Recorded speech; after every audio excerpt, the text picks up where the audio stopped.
Panthers are 1-6. You know what their point differential is in the league? I don't think I want to know. So 133. They are minus 133 in points scored and against and allowed. Mm-hmm. The next worst team is the New England Patriots at minus 76.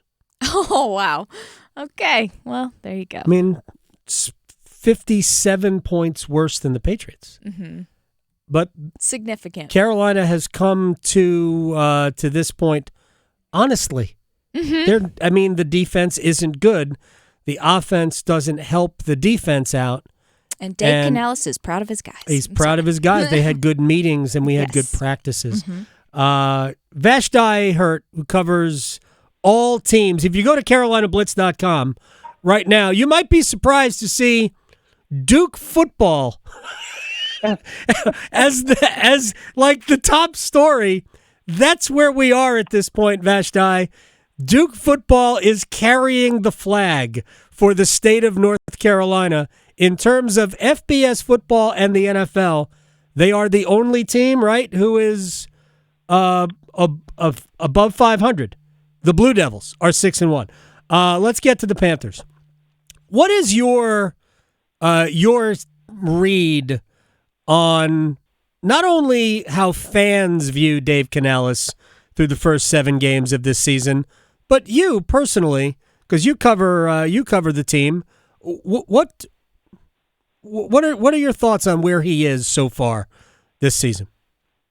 You know, this past weekend, after that atrocity in D.C., that was really the first time that I saw a large sector of fans calling for his firing, which, given the history, that the Panthers have had at the head coach position under Dave Tepper, I found that surprising. Mm-hmm. But they were, and me personally, I'm.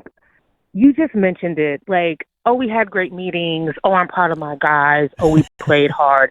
You cannot fool us into believing that that's the case when we actually watched the games, you know? And the team at times is undisciplined. There are times where it doesn't even seem like they're trying. They're frustrated, potentially with the process. And so I wouldn't be mad if Canales, and obviously this is not his temperament, so we've been told, but I wouldn't be mad if he came out and said, you know what, I'm upset. I'm not happy with how things are going. This is not how we planned for them to go, and we as coaches, we have to do something to fix it. I don't want to hear that guys played hard. I really don't. At this point, I don't think anybody cares about that. People want to see results on the field on Sundays. And at this point, the Panthers are regressing. And who does that fall on? Does that fall on the players? I think that at this right now it falls on coaching. Vashti Hurt is joining us at Keep Blitzen and also at Ms. Carolina Blitz as well on MZ on Twitter. Multiple Twitter handles. One, I don't know. Maybe use one as a burner. I don't know to get funny stuff out. She joins us here on the Adam Gold Show. That's what I said when I listened to the post game. I was frankly, I'm not bent out of shape by a lot of things when I hear coaches after games, but I've always thought that the audience is not the reporters, the audience is the fans. Absolutely. And especially where the Panthers are, you have to assure your fan base not to leave them because they are ready. They are ready for something else. I mean, if the Hornets got off to a good start, which they probably won't, but if they got off to a good start, or Tar Heel basketball, state basketball, Duke basketball, if you gave them something else to care about, they might just go care about that. If Charlotte FC goes for a deep run in the MLS playoffs, they just might go check that out right now. But I couldn't believe that Canales, after the game that was so bad, that he wouldn't, I don't need to watch the tape. What I saw was disturbing. We were Absolutely. bad in every. I was shocked that he did not offer that because that's what your fans wanted to hear. And that's the thing. I don't know if you go full dry mail and call your whole team soft, but I think honestly, Adam, I would rather hear that than what we got on Sunday. I would rather hear that. At least you recognize that what you're putting on the field is unacceptable. And like you said, fans get to see that there's some type of frustration. They need to understand that you feel the frustration that they feel. You understand the regression and you see the regression and you care. When you feed us that stuff, then people think that you don't care or you're oblivious to what's going on, and that's just not the case. Vashti Hurt covers the Panthers and every other team in the state of North Carolina at Keep Blitzin, CarolinaBlitz.com. I thought that it was the opportunity to use Bryce Young in the second half, and they waited until the game was essentially the clock was done. You got one series. It was a throwaway series. They didn't even try really on the series.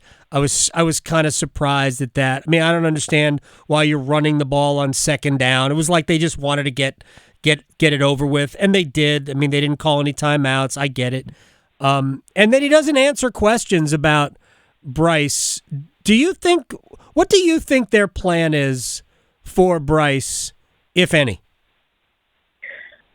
I've been trying to really figure that out because if I'm David Tepper, I need to know that there is a plan because we did give up so much to get Bryce Young, and I honestly don't think that the sample size that we've seen of him is enough to completely be out on him already, unless Dave Canales knows something that we didn't know. And if that was the case, why start him at the beginning of the season anyway? Right.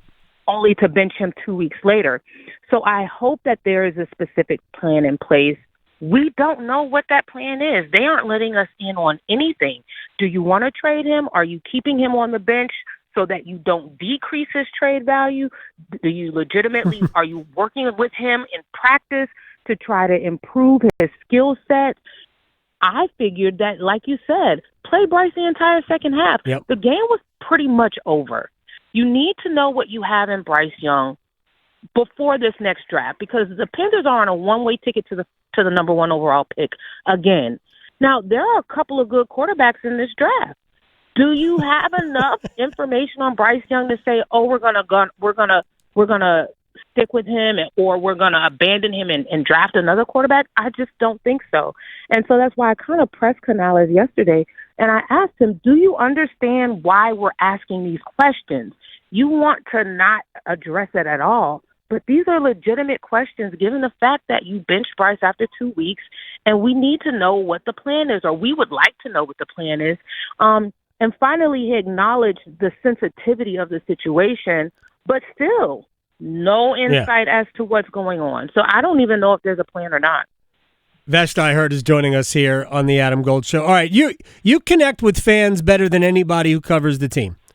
Obviously, they are frustrated. Are they frustrated? And you said it was the first time that they had expressed outwardly fire Dave Canales. I don't think there's almost anything that Dave Canales can do this year that would get him fired. I can't even fathom because we know this about the owner.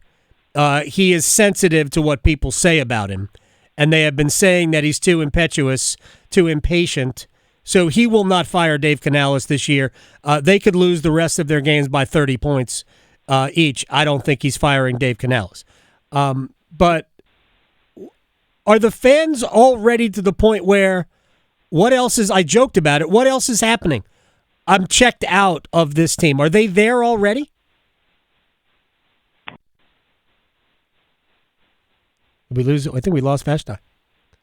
I'm sorry, Adam. No. It's all right. Can you say that last part one more time? Are fans at the we've checked out on the season already phase? Oh, yeah. I really think that happened probably. So they had checked out after Bryce Young was benched. They checked back in after that Vegas, after the Vegas win. And then also the competitive game against the Bengals. And then after the Bears lost, I just think they figured it would be more of the same. So I do think fans have checked out, but I do think they've checked out to the point where this season is a wash. I do think they still have an invested interest into Bryce Young and what his future in Carolina looks like. And, but I'm going to tell you who they've checked out on. Ejiro Evero, which is interesting because everybody thought he was going to be a head coaching candidate. Yeah. Oh, we're going to lose Ejiro to all of these other teams. And the Panthers' defense is historically bad. Yeah. And so I think all the way around, everybody could get it from the Panthers fan base right now. It's just a combination of frustrations and an unknown direction. Yeah, I thought the defense would be bad. I didn't think it would be the worst in the league, but it's right there, pretty close to the worst in the league, if not the worst in the league, at least statistically speaking. All right, I'm going to change the mood. Since you get a chance to cover and be in the locker room with like the two highest profile teams in this state, Duke and Carolina basketball, who do you think is going to be the most fun to cover this year? That's hard, Adam, because I haven't actually seen. I've only been in the locker room or actually interacted with the Duke players thus far. I wasn't able to make that scrimmage because it was kind of thrown together at the last minute, and then the other exhibition was in Memphis. This Duke team, though, which I can speak to, they're going to be fun to watch. I don't know how much fun they're going to be in the locker room because these guys are straight business. Right. I asked Khan about a dunk, and he looked at me straight face, and I'm like, bro, like, this is your time to brag on yourself. I shouldn't have to probe you to do that. Like, you're literally a freshman in college. You should light up when I ask you about that dunk. These guys are about their business, and so I think that they're going to be fun to watch. But when it comes to like fun banter in the locker room, don't hold your breath. Those Duke guys are have their eyes squarely on trying to make a deep run in March. Yeah, I think covering and having fun with the players is different than watching them on the court. I think Seth Trimble could have a breakout personality year as well as a breakout year on the basketball court. Seth Trimble's one to watch. He is super fun. Vashti, you're the best. At Keep Blitzing on Twitter, CarolinaBlitz.com. We'll do it again. All right. Thanks for having me. You got it. Vashti Hurt here on The Adam Gold Show.